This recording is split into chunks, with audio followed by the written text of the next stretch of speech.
The awkward silence waiting for everything to connect. Right. Okay, Yeah. there we go.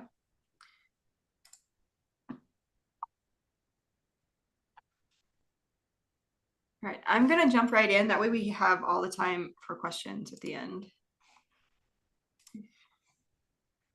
If that works. Yep. So you guys mostly know us in the moms group, Moms on a Mission right now on Facebook. That might be being updated in the next coming week. So watch for that change. We'll have all the announcements so you don't lose the group. Just a recommendation, you can go ahead and pin the group to like your favorite groups. That way you don't lose access. Like it's not hard to find. But we are coaching businesses for success. And you can find us on podcast everywhere, YouTube, on Facebook, wherever you're looking for your bookkeeping education, advice, community, we are there. During these calls, me and Megan both run our own bookkeeping businesses successfully. We still like them, we still keep them, and we share with you everything that's working or not working in our businesses. So if we're changing something, we might share it here. We're open books, so if you have questions, we answer those at the end of the call. So if something's not working in your business, feel free to run it by us and we'll give you our opinion. I truly believe if all you did was attend this call every week, you, in combination with your bookkeeping education, you could very well achieve your bookkeeping business goals. Obviously, if you want to shorten the time, all of those things we have support for you as well. Teresa said this week, I'm so happy I just landed my highest recurring client to date, $874 a month. I owe all of this to CB4S. They have been an absolute game changer for me and my business. All of the mentors are very knowledgeable and take the time to understand your unique needs and issues. They have helped me break through limiting beliefs surrounding money and value and have given me the confidence to price my services to align with my goals. My business is thriving and I feel more confident and empowered than ever before. Thank you so much. And I love that. She said, price my service to align with my goals. Isn't that so important? Upcoming events, if you're looking to make sure that you're not missing free trainings or these weekly live calls, feel free to use this QR code to get access to our calendar link. And you can combine that with your calendar so that you know when those are coming up. Today, we wanted to talk about nurturing client relationships. And this I came up because we've talked in the past about how communication is so important in terms of, I'm like clicking buttons, guys. Can you all tell? Communication is so important when it comes to talking to our clients to keeping them long term. So on average, an accounting firm keeps their clients minimum of 3 years. Like on average, like the average retention is 3 years. You will find clients though will die with you. They'll stay with you for 6, 10 years. So I just onboarded someone who had been with their bookkeeper for 10 years, even though the bookkeeper was doing stuff wrong, even though they were filing their taxes incorrectly, like just a bunch of different things. They had stayed with them because that's who they knew and trusted to handle the bulk of their business. And the bumps along the way were worth it up until they weren't anymore. So how do we nurture client relationships well? How do we maintain that communication to ensure that we have some buffer? One of my college professors described that as, so I have a youth ministry degree. My bachelor's is in youth ministry, and then I have an accounting degree. So when I was going to college, my plan was to serve in youth ministry while getting paid to do church accounting. So that was my entire plan. That did not pan out. I changed my mind after I got my master's and went into like public accounting to really learn accounting. And here I am kind of doing exactly that. So he described it as like you have a jar, and every time you do a good thing to like your customer, so in that case youth ministry, the parents, the relationship there, you fill that jar. So you like fill that piggy bank with goodwill. So I did something right. That's goodwill. I got something right. I met a deadline. I invested in this relationship, and so I filled this jar up. Every time you do something wrong, you take from that jar, and you take more than that one act. So you have to have room in that jar to be able to have that leeway of, hey, client, I need to miss this deadline. I just got information from you. Because I got it later than I anticipated, we need to move this deadline back. Or, hey, client, it's tax season. Yep, you don't have financials. Like whatever it is that's going on in your situation, that could even be my kids are sick. I need to postpone our meeting this week because we scheduled a meeting. I'm so sorry, I can't make it. Because we never want to put ourselves in a situation where we're sacrificing everything we want to be accomplishing in life for our clients, but we need that goodwill. That goodwill, that jar is like essential to those client relationships. I just had something come up this week, and it's tiny, but let's still think about that jar. This client I meet with every 2 weeks. Not a big deal. I did it mainly for onboarding because they're CPAs and they're super nitpicky. But also they don't know bookkeeping. So it's like, well, in QuickBooks, we're going to do it this way, but yeah, it'll still do that debit and credit, and all is good. So they give me leeway. They trust me as a bookkeeper for them. But I meet with them every 2 weeks because they have a lot of moving pieces. They have two companies together, and it's two CPAs. So it's like a entity and then like another entity it's weird. But anyway, there was a lot of moving pieces, and I needed to talk to them frequently. We were taking on their payroll, we were taking on their AR. So my solution, as Megan will convince me one day not to do, was to meet with them every 2 weeks to smooth that over. That turned into I would meeting them every 2 weeks for like all eternity, as long as they want that in their engagement. I am charging them for it as part of their engagement letter. They pay to meet with those. One day they may decide to stop paying me for those, and that would be fine. But they do pay me for them. And it's really helped with communication, which I have appreciated. So Monday was the first, and we went to go pull monthly statements. Most banks are like 90 days, and they want you to change the passwords on them. Not all, some do or whatever. So it was time to change our password when we pulled it. So we changed the password. Then there was like a glitch in logging in, and we got locked out. No big deal. It sends an email, we get a code, we got back in. All three of the owners on that account got an email that we'd gotten locked out of our account and that there was potentially fraud, like they were being hacked, and they shut our account down. And I got 3 phone calls, a text, and my husband finally answered one of the calls because I was on a call. I didn't even know these calls were happening or the texts were happening because I was on a video call. And he answers, hey, this is Tax Consulting. Can I take a message? Because he answered the work phone. And she goes, well, I couldn't get a hold of Sherry. And I'm like, it's been 30 minutes. What do you mean you couldn't get a hold of me? Nothing is an emergency. I never answer your call the first time. Like, that's been true the entire relationship. I'm like, I don't answer them. And I literally Kyle has the phone all day long. Like, I don't answer that phone. If client calls, he answers it. And just because I don't want to be on the phone. But and I'm often in these calls. So there was kind of a snafu, and I called her back and talked to her on the phone. And she was like, well, anytime you go to, she was annoyed that we changed the password and she didn't know. And I'm like, but how would we have to change it frequently? And she's like, well, next time you do that, please email me. I'm being sassy. Right. I'm being sassy. She doesn't really talk that way. But her and our personalities clash a little bit. We both know this, and we smooth it over. We're really respectful.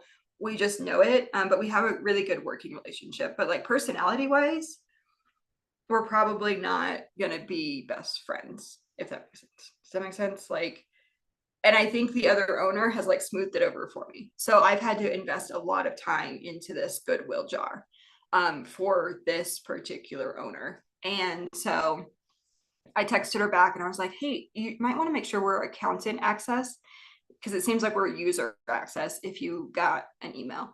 Because normally with accountant access, the clients never know that we change our password. Like, we're changing it so frequently, it doesn't, if we get locked out or whatever, they never get an email. Their bank is limited, so we have like read-only rights, but it's like a user access instead of like an accountant access. It's a little funky with their bank. Still gives us what we need to do, still locks down the account, which is fine. So I sent her a text and then told her we would talk about it the following day, and she was good with that. So on the call, though, I did make an extra effort, A, to make sure I was super organized, B, like I knew all the questions and all of those things that we had for that week, but I also made sure I had done everything in advance that I could do so I could leave some time to chat on the call, like casual conversation. And in that casual conversation, I did make it a point to address the situation. Hey, don't forget, banks, because of security, because of all the fraud that's happening, and they're really fraud averse. Like, they're super scared anytime they see a transaction come through the bank that they don't recognize. It could be a charge from me. It could be their Intuit subscription. If for some reason they've looked at the bank and they don't recognize it, they like kind of freak out on me. And I just say, here's what it is, and it's no big deal. So that's one way I nurture that relationship. You can always decide you don't want a client that is this nitpicky. I would rather more clients like this who pay a little more for the service than a bunch of small clients who are like bad attitude galore, like, so I'll deal with I won't deal with rudeness, that I draw a hard line on, but I will deal with a business owner who is doing the best they can to run their business, right? Does that distinction make sense? And that they fall into that camp. They're trying to do their best to make sure that they're paying attention to their money and doing the best they can for their business. So they fall into that camp, which makes the little bit of back and forth okay. Because I think it's just personality. And sometimes you'll decide you don't want to work with someone whose personality clashes. There are times where but I think for me, I kind of just start to describe them as like a jerk. And I think that's where like the personality is really clashing, and that's when you let them go, because I think jerk is like a code word for our personalities are clashing. There would be other words for like a client who's just going to be rude to everyone in their sight. So with that, we talked about it. I reminded her that it's going to ping us like occasionally. I gave her an open item to check to see if we can get different access, if that's an option. She might have to call the bank because she asked me how. Because in her portal, they don't have the access. And then we talked a little bit about, I would add it to the SOP to text them if we change the password, which is annoying. But it's something I can do. That's pretty easy to do. But I did clarify, we might not always like remember to do that. Like, to give ourselves some grace, but like if we got locked out or something, we could make it a higher priority. So like I will probably tweak that SOP. Like if we get locked out, absolutely call the client. Like that would be like the hard line of like, the client is going to freak out. We know this, we can avoid a freak out if we're the ones calling before the bank is. So that's just something that came up this week that prompted me on like nurturing client relationships. I know for me, I have a couple of pillars. So as you're going along in your business, you will find, and I think it's really good to have some pillars in your business of, these are the 3 things I value.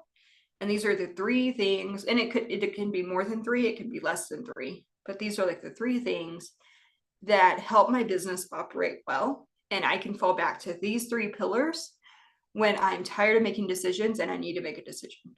One of those is communication. If I can communicate before the client has a question about a deadline, like if I can communicate before we missed a deadline, that would be preferred. if I can communicate first before the client has a question about a process or procedure or something like that, that's preferred. So client communication, if I can solve an issue before it's an issue, I want to communicate. And then that's also helped me decide on software. So I use Keeper.app. One of the reasons I started using Keeper and like heavily kept using Keeper was because I can ping the client on autopilot when we have questions for them. So that makes it look like we're doing the work super frequently, because we do the work frequently. But then if we're waiting on questions, it's not me, because it's right there for them. And I have a couple of clients that I'm like, we've been pinging you for questions for months that you haven't answered. And they fully know it. So they can't come back to me like you didn't ask for months, because they have an email trail of we've had this outstanding question for 3 months now. It's delaying accurate financials for you. Like, you know, it's very cut and dry. That helped me decide a software thing. And I have a couple of other pillars on like, don't nitpick in terms of pricing. I don't nickel and dime pricing. I don't nitpick the client, because I don't want them to do that back to me. I don't want them to nitpick my pricing back, and I don't want them to nitpick every little transaction. So like, I've encountered clients before who, I still have one client who does this, who like really nitpicks transactions, and not just like, I think this is coded incorrectly because, but just out of the blue, this is coded incorrectly. And you're like, this is where you told us to code it. We have this SOP. You told us on this date to like code it this way. Right. Like, and it's just like, they forgot what they told us to do, nitpicking, or just like jumping in for no reason. Right. So I want to prevent that, and I don't want to do it myself. And then I've got a couple of other pillars, but having pillars can help drive how you nurture, how you talk to. And that's in addition to maybe you send clients a Christmas gift. Maybe you send them a box of chocolates. Maybe you send for your business anniversary, not their business anniversary, but for your business anniversary, like, hey, we're celebrating an anniversary gift to you. Here's a postcard. Here's a mug. Sometimes you can make it a little bit of an advertising expense, because you can brand it your brand, right? You're not going to buy the client something in their brand. If you send a mug, you're going to put your branding on it. Those are examples of nurturing client relationships. So anything that you can do to fill that jar, we want to keep that jar full. That way, if we have to pull out of it, it's like we've banked goodwill that we can pull out of. Because once that goodwill goes away, that's when you lose clients. And so we often see that with new clients, with bookkeepers who have taken on maybe 6 clients in like, let's say 60 days, Megan. We see that they haven't had time to build that jar. And they've got 6 clients now that are grabbing for their attention. And that's a lot plus whatever they had before. So they don't have that goodwill to bank on. That's where, for me, my pillar of communication trumps the goodwill. Does that make sense? So like, my communication often makes it so that I don't have to even dip in to the low amount of goodwill I even have, like the non-existent goodwill. So I don't know. Let me know if you guys have questions on that. That was my thought. Megan, do you have any stories, or how have you nurtured goodwill in your client relationships? I mean, for me, a lot of mine are local. So some of them I'll meet in person, and we'll have in-person meetings periodically, and even like some networking events going together, and things like that. So stories, I'd have to think for a second. Oh, you're okay. I put you on the spot. Yeah. But yeah, networking events, going in person, even in community. So like last week we were talking about being in community with your people, and that could be on Facebook. So sharing stuff like that and interacting with them on Facebook, any positive interaction is goodwill. So you go to their Facebook page, you like something, right? Like they did, I have a client who builds gates. So like fabricates like gates and iron, my text is showing, iron like frames, covers, all of those iron type works. That's I hate that word. But anyway, I really love them. Like, I'm like, can you do one for my air, the air vent that you have like in your house? It's got like a metal Oh cover yeah. or whatever. He Hmm. could make one of those, but he typically makes gates and stuff. And I'm like, I really want to pay him to make one for our hallway because it like sticks out like a sore thumb, and you're like, it could be so pretty, like that. But we'll go comment. Me and Kyle both will. We've done this for years, which also helped me build a relationship before he became a client. But we'll go comment. We'll share, like, he's got a YouTube video too, because they make some really cool stuff. And so just that interaction of like reaffirming them as a business owner on Facebook is an example of building goodwill. Oh yeah. Yeah, Yeah. most definitely. So I try to, if I see my clients that, especially the local ones, try to share their post and stuff like that.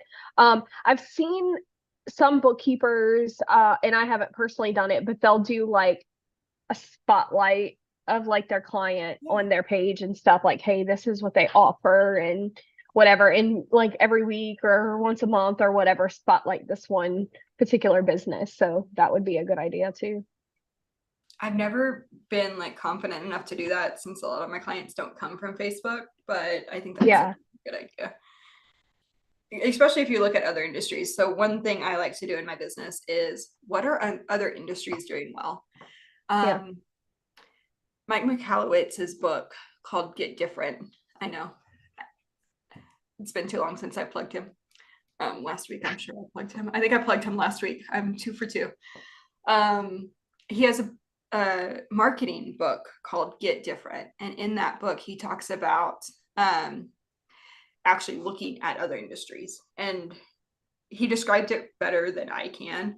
I've always done this, but I think he brought it into focus. And so I probably do it more now, where I look at another industry and say, what are they doing well? How could my industry be doing that? Like, how does it apply to my industry? And how can it benefit me to step into that? Does that make sense? Versus comparing ourselves to every other bookkeeper. Yep. Because like sometimes it's like, okay, what is my peer doing? Think about like school, like public school, or if you were in a like classroom situation. Susie's got on a pink dress and she's getting taught, friends. So I'm going to start wearing dresses or whatever, right? Instead of looking at what our peers are doing, what do we want to be doing? How can we stand out from the peers? Right. So Yep. she's in a pink dress, everyone else is in blue. Right. How can we get different enough to make a splash in, well, hopefully more than a splash, but like I think some of that is how we nurture clients too. Most, Build yeah, relationships, build the business. most definitely. And I mean, pay attention. Like one thing I've tried to do from the beginning is pay attention to like what got your attention with that client or when you purchase something or, because yeah, those would definitely be things you could bring to the table that would be make you stand out in your industry. Yeah. And to add to that, if you're on Facebook, if you are in a funnel about to buy something, tell me I'm not the only one. I have found myself now pausing and being like, what about this funnel just got me like ready to buy? Like, Well, and we talk about like email subjects. What made me click on that email to open it? Like, how did that get my attention? Like, so anything like that is like huge. and it doesn't have to be in your industry. Sometimes it's just a product, like a Right. product came through. What got your attention? So there was something that came out on April Fools from someone I follow and support. I share her stuff occasionally. And she did the whole April Fools thing of, I'm closing my doors. But like, because I hadn't seen it yet that day, and actually it's the only time I saw it. I've seen it in years past, but it was the only time I saw it this year. I'm closing my doors. I thought she was dead serious. And I continued reading, and it was a coupon. So I 100% bought because it made me stop. But like, it made me laugh. I was like, I hadn't seen that. Yeah, that was totally an appropriate post. But it wasn't, it's been done so much in the past that a lot of people weren't doing it, or I didn't see a lot of my people doing it on Right. my Facebook. So it caught my attention. It was different enough. Yep. So yeah, what makes you stop? And that was a product. So happened to be, I'm closing my doors, but email too. Why did you click on it? And I literally have a folder. I know one of our people also, like, she saves a folder on her desktop. She'll like print it and save it to desktop. I just save them in a folder on my computer, in my email folder, that says like it's just like emails, but you could put like good copy or good email examples, but it's like email examples, and I just code them in there. Yep. Sometimes if I know that the client, if that person that's sending the email, you could also filter. If you don't really want to see them, you could filter them to there. I try to only put them in there if they caught my attention, because then they were, so I don't do an automatic filter to those. But I have a couple that I've named, and these are their good emails that I have clicked on that caught my attention. But then I just have like a big folder of, here's the rest of them. But if I'm looking for like an email sequence, like, oh my gosh, this email sequence caught my attention, I'm going to go find that email sequence, because you can tell if it's like a 5-day sequence. I'm going to capture that sequence and I'll put it in their folder together. Sue says real quick, she liked the idea of pillars. And Sue's, I think there's a couple of ways you can do pillars. I think there's a couple of levels.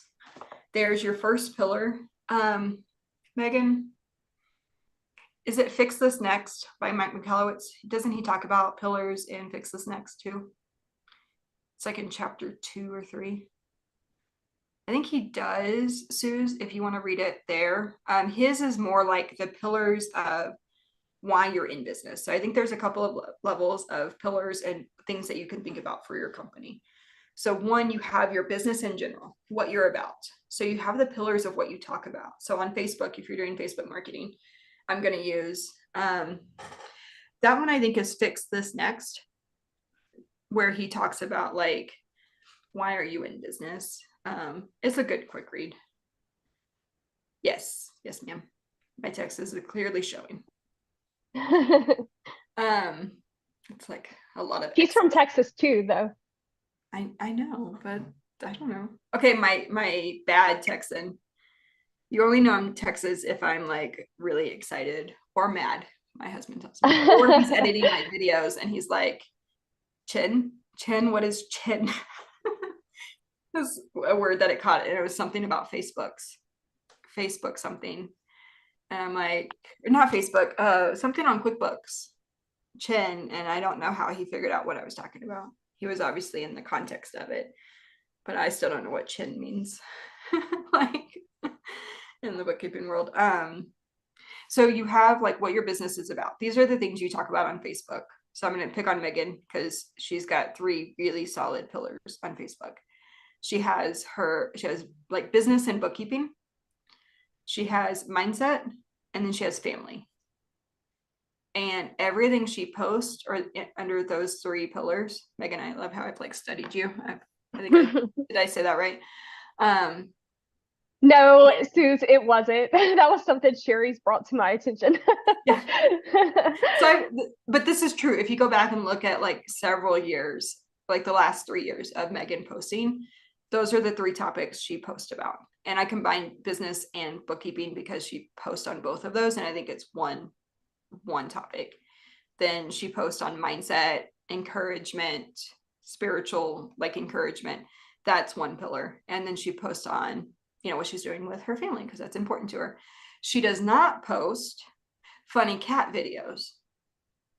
She doesn't post pranks. She doesn't post what she ate for lunch. So she sticks to those 3 pillars. And so her Facebook has grown. She's popular. She's got followers, like, because everyone knows what to expect from her. If we saw what she's eating for lunch, we're going to be like, Megan, did you just get hacked? Because she doesn't do it. She doesn't post. I know, funny cat videos. Guys, I have a video of my dog eating and catching bubbles that I really want to post. Guys, I'm just kidding. Okay. I thought that was really funny. But so that's an example of pillars. So from those 3 things, that tells us a little bit about her business. Her business is talking to business owners who are working diligently. I'm not going to say hard. I'm going to say diligently at growing their business, which is why encouragement makes sense, because they might not have people before them who have taught them how to do business. they're like the self-starters. That also tells us her clients aren't very corporate in nature, likely. They're family focused. They're small businesses. They're the business that I'm going to walk it down the street to and buy from, right? So that means she can build relationships with them.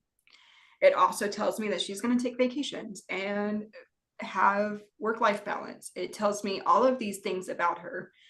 But then as she looks at her pillars, she can kind of make her pillars based on that. Like, okay, so this is what I'm talking about. Now, how do I run my business? Megan, I don't know what your pillars are for your business, actually. I know what your pillars are for Facebook, but then from there, it's how do I want to show up in the business? One, I know she has integrity. So she's going to say right off the bat, like, whatever, or she's going to bend over backwards to hold to her commitments. So pricing is going to be impacted by that. How she sets deadlines and communicates is going to be set by that. Yeah, I don't know what else, Megan, there, but like all of that comes together to have like a brand. So when you start talking about brand, it comes from these pillars, and it impacts everything you do, from literally from marketing down to how you send an engagement letter and how you send price increases out, how you disengage with a client when you disengage. Like it drives all of that. So yeah. So Sue, when you said, is it deliberate to Megan? I'm going to pause there and then I'll click on the next slide, Megan. It shouldn't be deliberate. I bet you already have 3 things you're talking about. Are there going to be 3 extensions of who you already are? Maybe you found like a 4th one slips in every now and again. Does it really fall under one of the other pillars? If so, maybe we need to rethink that pillar on Facebook just a little bit to make it make sense. Because you're telling a story at the end of the day. Your business is telling a story, your life is telling a story. And we just want to make sure we don't confuse our audience, which is why she doesn't post funny cat videos, because that would be confusing to her audience. Like it would distract them versus like bring them along with her on her journey. And one thing that I saw like from the very beginning of my business was like the motivational, the mindset stuff. That's always been something that's kind of interests me and that I've always posted. So when I first started having conversations and adding business owners and stuff, that was something that a lot of them brought up, that they really connected with those types of posts. So you're in a sense attracting people who are like personalities, who have things in common, who you know you're going to be able to build a good relationship with, and those things. So like Sue, you said you love funny cat videos.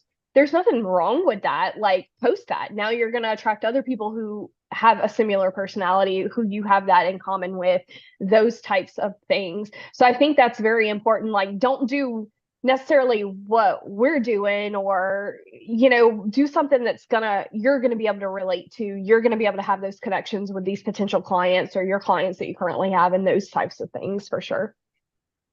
I was just thinking we have someone who is niched into like pet spaces, daycares, Yeah, things like that. Funny cat videos would make 100% sense. most definitely. But I think there's still a way, because like when you send an email out, like one of my corporate positions, like there was a group that would send memes out and they were always cats. Like it was like a thing, but you can make it a thing with your business. Yeah.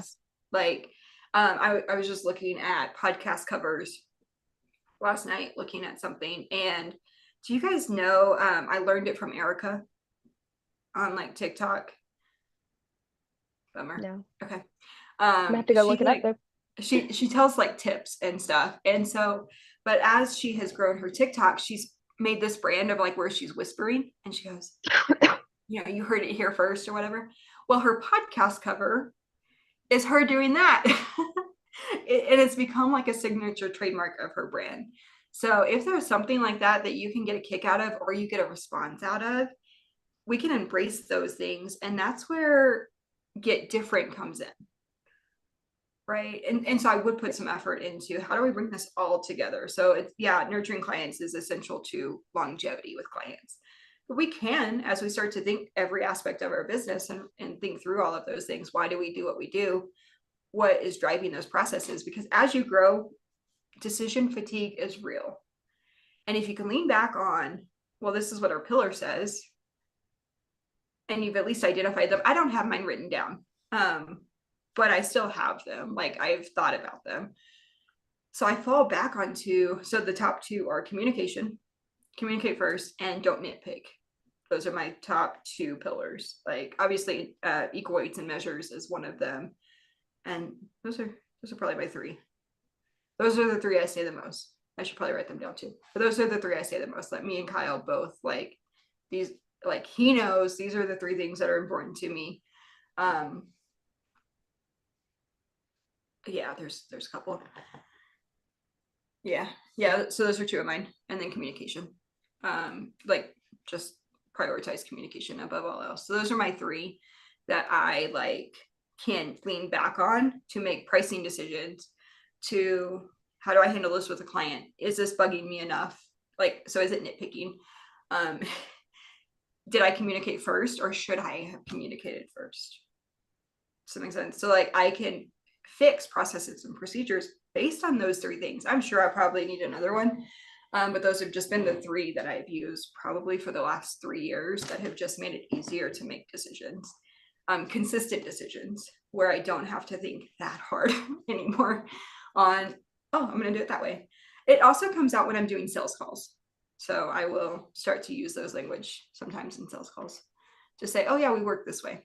We have a policy of, typically to answer questions, like if they're asking me a question. So run with it. Okay. We have one more. Lonnie shared, so thankful to have the support of all the coaches in CB4S. Running a bookkeeping business isn't easy with so many different situations. Okay, case in point, that can arise that I haven't run into before, whether it's a payroll issue, an e-commerce client with software I'm not familiar with, or I just need help troubleshooting. There's sure to be a coach who can help. Additional support with marketing and mindset, co-working calls, and flexible times to schedule one-to-ones. Help, or just a few more of the reasons how the group has helped me continue to run a successful bookkeeping business. Thank you, Lonnie, for those kind words. She's killing it, guys.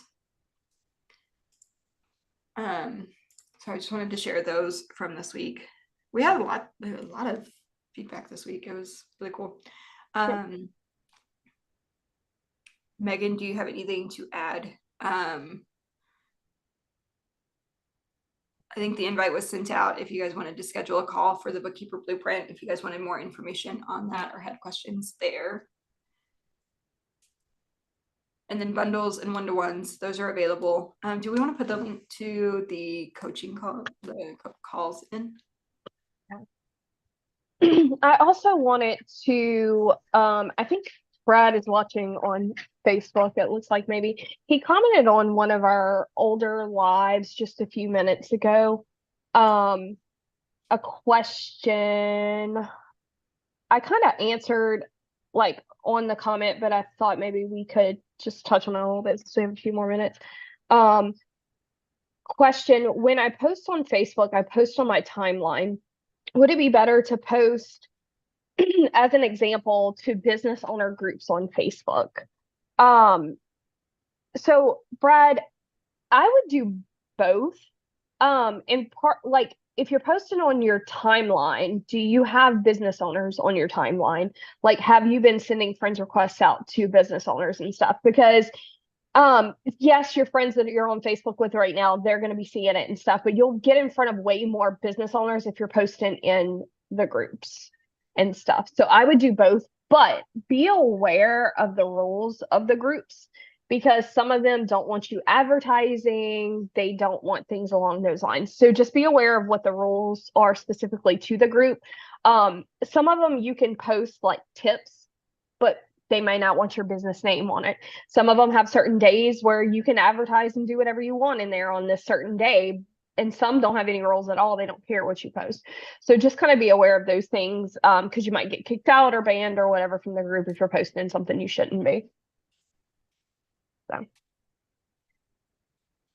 Good tips. And feel free to experiment with what you're doing on Facebook.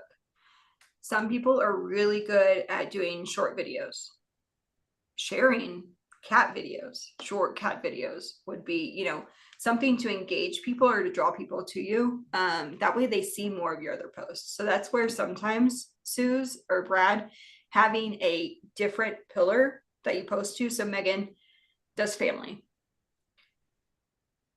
When I post family, I get all the eyes on it, right? But those eyes, when I post business, also see the business. And so it kind of works to keep that engagement going. So I do think one of your like pillars should be something enjoyable, something non-business related. Or so Megan kind of has two of her pillars that aren't business related. The encouragement, though, lends itself to both. It can be some business encouragement, some family encouragement, just like, I got out of bed today. Like, if that's you, like, so she could make some funny stuff within that pillar of encouragement because it's flexible. So funny cat videos can maybe fall in a pillar that aren't necessarily funny cat videos. Does that make sense? It's like entertainment. Like I'm going to make you laugh. What is the objective behind posting that funny cat video? Or we have fun here. So I got my first bookkeeping client in 2015. It was more like a job, but my first like contractor role. I literally got, because in my cover letter, I said, I'm looking for a fun job. No joke. And I got the job because she was hiring a bookkeeper, but she's a coach at that time before coaches were like really a thing.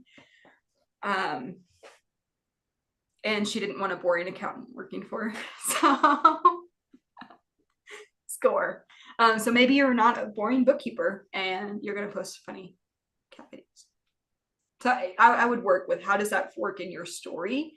And how is it like an opposition to what people are expecting? So, yeah. Any other questions? And Suze, I'm sorry, I'm picking on you because you answered. But other things. Oh, so on Facebook, we talked about last week, just to recap, Brad, if you're listening, about how to not just stay. Yeah, I'm not trying to pick on you. I'm just using I love the question. How we talked about communication or community last week on how to bridge Facebook and your community together. Or was that the week before? One of the last 2 weeks. Or we've talked about it a little bit. Yeah. Last week. And so we talked about marketing a little bit, but we added in like, how can you bring in your in-person community into that Facebook community? But I wouldn't box yourself into one thing. I think early on, really in those first 3 years of a business, you should be experimenting with what you like, what you don't like, and not just saying, so-and-so said to do this, so I'm going to do it. You might, unless they've given, like you've hired them to give you like a play-by-play. So like if you're in Cameron Montgomery's program, he gives you a play-by-play. Execute the play-by-play while you experiment, right? Don't play like, well, I half did it. We don't want to half do any program that we sign up for because we're not going to get the results that we're signing up to get. Does that make sense? But in addition to that, maybe you want to do an in-person training for realtors. Maybe you want to go meet with all the realtors and they do lunch and learns. Maybe I want to do all of those. And I'm going to create a post on Eventbrite saying, hey, I'm doing an event, right? Or maybe I want to play with a podcast. Maybe I want to start a networking group on Facebook and bring all the business owners to me, right? Like what else can you do there? If you're wondering what to do, like, I think it's okay to brainstorm all the things that you could do. I just don't try to do all the things. Right. I would limit yourself to like two to three things, and I would make them work together. So like email marketing, Facebook, I can talk about the same thing, and I could do a YouTube video. Those are those are three things, or an event, right? Like I would trade out the YouTube video for do Facebook, email. Those two we recommend 100%, by the way. So I would do those two at like bare minimum. Facebook, bare minimum, email, once you get that settled. And then one other thing. Maybe that's like Megan doing videos on Facebook. Or a podcast. And with podcasts, can I just give you guys permission, if you do a podcast, that they do not have to be hour-long podcasts like this. I was thinking about this morning. I was scrolling through my podcast, and there's a podcast that I love, but it's an hour-long chatty podcast, and I just don't, my brain can't do it for them for some reason. But there's another podcast that's like 5 minutes long, sometimes 30 minutes, and it's super to the point, like it's all information. I can do that one. So Yeah, Sue says she likes 15 to 20. Yeah, those always work out. I feel like that works for me, especially even when like I'm driving to school or something like that. If I can put it on in the car and listen to it, but if I have to stop it, and then I usually don't pick it back up. So yeah, short's usually better sometimes, depending on what I'm doing. Debbie, it was nice to see you. Glad it was helpful. We love seeing you. I think that's it for today, unless any other questions come through in the next 30 seconds. So in the next couple of weeks, we have a couple of guests that are going to come on. So on the 18th, we have a guest if you're concerned about work-life balance, just how to manage that. She's one of those saints that are just amazing at doing all the things. I forget what next week is. Have we talked about it? Oh well. I think the roundtable marketing. Oh, right. We've got a plan for marketing if you're struggling on marketing. So always marketing here. Always marketing and tips. So well, we will see you guys next week. I hope you have a wonderful weekend. Yep.